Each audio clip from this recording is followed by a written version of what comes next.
La rupture. La condition pour qu'un matériau arrive à la rupture, c'est tout simplement, ça veut dire, quand on casse quelque chose, ça veut dire qu'on a séparé des atomes, qu'on a séparé en morceaux, ça veut dire qu'on a cassé les liaisons qui existent entre les atomes. Donc, pour arriver à la rupture, ça veut dire qu'on doit fournir l'énergie nécessaire à la sublimation, c'est-à-dire à la séparation de ces atomes. Et il s'avère que les comportements vis-à-vis de la rupture est différent pour le matériau fragile et les matériaux ductiles. Vous vous souvenez, les matériaux fragiles sont ceux qui n'ont pas la possibilité de se déformer de manière permanente. Quand on fait un effort, s'il est suffisamment élevé, le matériau casse sans pouvoir le déformer. C'est le cas du verre, contrairement à l'aluminium qui a la même résistance que le verre, qui lui, avec l'effort, il ne casse pas, il se déforme. Alors, pour l'analyser, la rupture, ce dont on analyse, bien entendu, c'est la ténacité. La ténacité, c'est quoi? C'est la résistance à la propagation brutale des fissures. Donc, on va commencer par analyser ces phénomènes de ténacité. La ténacité peut être analysée selon si nous sommes face à des matériaux fragiles ou si nous sommes face à des matériaux ductiles. Donc il y a toujours, dans les cas de rupture, la condition mécanique et une condition énergétique. La condition mécanique pour les matériaux fragiles est relativement simple et intéressante. Là, vous voyez une formule un peu ésotérique. Je vais essayer de vous l'expliquer avec la diapositive suivante. Et tout ce qu'il faut comprendre, c'est que la rupture peut avoir lieu si la contrainte qu'on a sigma y arrive à la résistance du matériau. Si on remplit cette fonction, effectivement, le matériau casse. Analysons de voir ce qui se passe dans un matériau, justement. Là, on a un matériau qui a une fissure que vous voyez là. Cette fissure a une longueur petit a. Et puis, il y a un rayon de courbure qui se trouve ici, dans cette pointe-là, il y a un petit rayon de courbure qui, bien entendu, est plus petit que la longueur de la fissure elle-même. Et puis, on applique une contrainte sigma, une contrainte externe. Bien évidemment, vous imaginez que si on applique cette contrainte, qu'est-ce qui va se passer? Le matériau va s'ouvrir ici. Cette fissure va se propager. Mais il s'avère que pour que la fissure se propage, il faut qu'on arrive à avoir la contrainte suffisante. Donc, ce qui nous dit la formule, bon, ça c'est la contrainte sigma qu'on applique tout le long du matériau. Et puis, ce qu'on voit, c'est ici, c'est dessiné la courbe sigma y. C'est quoi sigma y? C'est justement la formule que je vous donnais tout à l'heure. Et ce sigma y se trouve ici. C'est-à-dire que ici, dans cette pointe des fissures, on n'a pas la contrainte sigma appliquée, mais on a une contrainte sigma y qui est supérieure à la contrainte appliquée. Et de combien est supérieur? Ça dépend de ces paramètres-là, des petits a qui est la longueur de la fissure et des petits r qui est justement les rayons de courbure qui se trouvent à la pointe de la fissure. Donc si vous imaginez que si on a petit a, imaginons que petit a soit 100 fois supérieur à petit r, ce qui est tout à fait envisageable. Imaginez une longueur de fissure qui fait, je ne sais pas, une centaine de nanomètres. Vous pouvez avoir ici un rayon de courbure 1 nanomètre aussi, ce qui est tout à fait envisageable. Imaginez une fissure dans une vitre de pare-brise. Vous voyez que c'est très linéaire, que les rayons de courbure est très très très petit.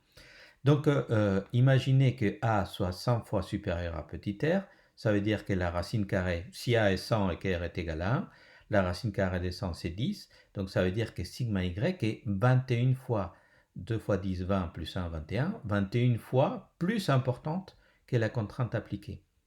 Donc ça veut dire qu'effectivement ici, dans ces points-là, on a une valeur des contraintes appliquées sigma y qui sera bien supérieure à sigma et qui peut arriver effectivement à la contrainte nécessaire pour arriver à la rupture.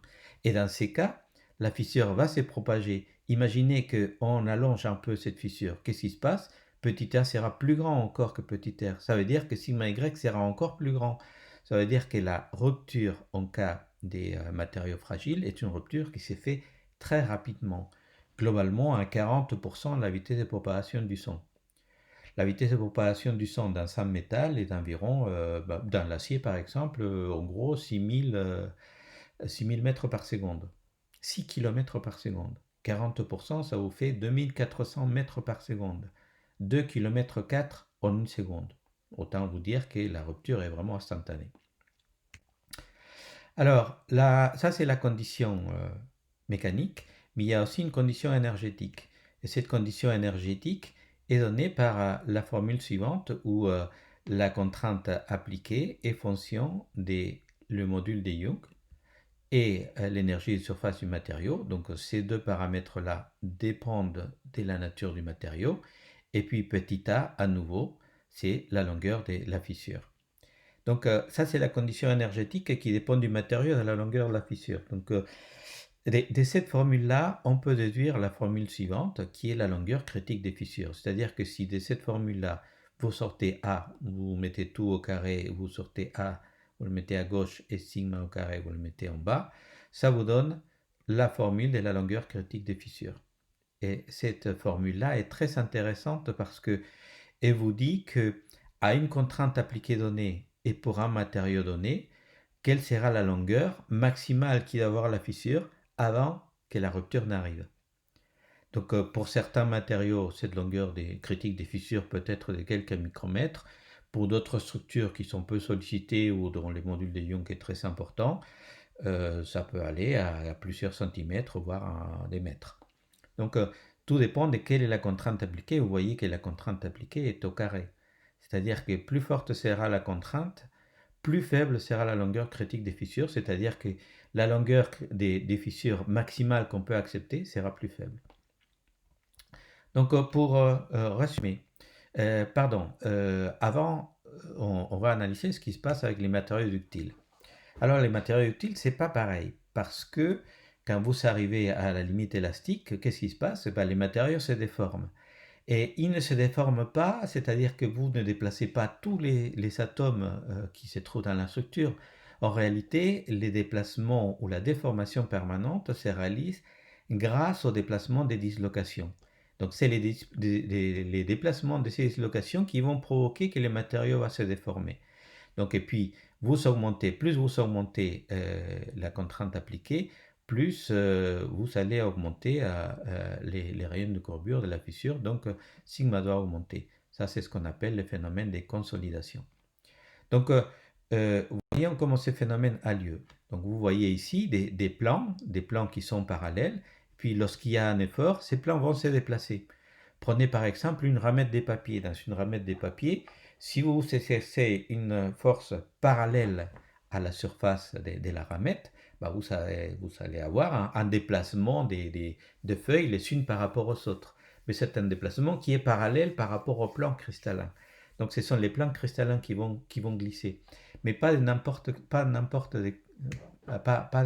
quelle façon. Là, je vous montre un exemple qui est extrêmement intéressant. Vous voyez ici un plan qui se trouve ici. Ces plans-là n'a pas de correspondant. Vous voyez que tous les autres plans ont des suites, mais ces plans-là n'ont pas de suite. Donc on va exercer une contrainte de glissement que vous voyez là, des deux côtés. Donc on va faire glisser ça. Et qu'est-ce qui se passe? Ce ne sont pas tous les atomes qui glissent, mais c'est uniquement cette dislocation coin qui se trouve ici. Elle était là, maintenant elle se trouve ici. Elle a glissé. Et puis si on continue à exercer notre contrainte de cisaillement, nous la retrouvons là. Et puis au bout d'un certain effort, d'un certain temps, elle va se retrouver ici. Donc le point de départ qui s'est trouvé ici, la dislocation qui s'est trouvée ici, va se retrouver maintenant, grâce à ces cisaillements qui est exercé, va se retrouver complètement décalé, donc complètement à vide ici. Donc ça veut dire que ici, complètement à droite, vous voyez qu'à droite, ici, il y a un vide. C'est-à-dire qu'on a provoqué les glissements des plans que vous voyez ici. Donc ça, c'est à l'échelle des atomes. Donc dans cet exemple-là, voir globalement comment ça se passe. les glissements qu'on voit de manière un peu plus grande, un peu plus macroscopique ici. Donc c'est ça les glissements. Et puis d'une manière très simple, vous voyez ici ce bonhomme qui essaye de déplacer le tapis. Comment déplacer le tapis? Bien entendu, le bonhomme qui se trouve ici peut se placer à l'autre extrémité ici pour tirer le tapis et déplacer le tapis. Mais il y a une autre façon plus simple. Vous créez une petite perturbation là et vous poussez la perturbation. Et vous voyez que les bonhommes, ici, en déplaçant la perturbation, on provoque les mêmes glissements. Voilà ce qui se passe. Donc, énergétiquement parlant, c'est plus simple de faire ces processus-là qu'est tirer globalement directement ici. Donc, c'est ça, c'est ce qui se passe dans les déplacements, dans la déformation d'un matériau. Donc, ça, c'est la condition mécanique pour les déplacements des dislocations et pour la déformation d'un matériau.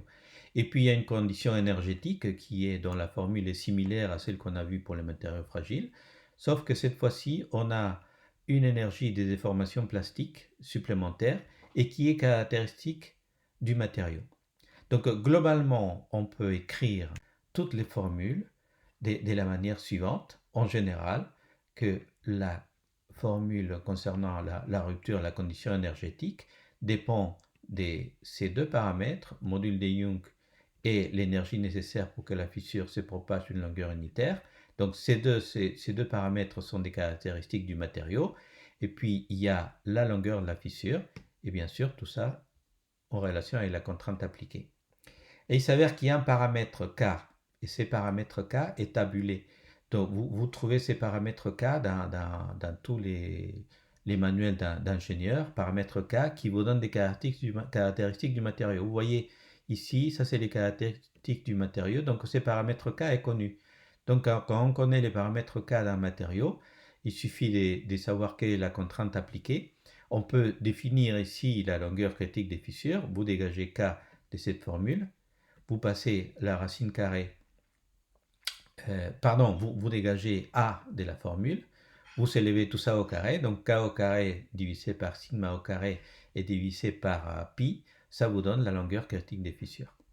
Donc vous voyez que en règle générale, c'est ça qu'on fait dans les matériaux, on connaît ces paramètres K qui est très très important dans la caractéristique du matériau pour connaître quel sera le comportement vis-à-vis de la rupture de ces matériaux.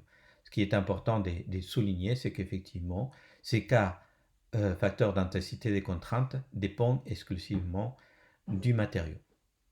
Voilà pour ces chapitres.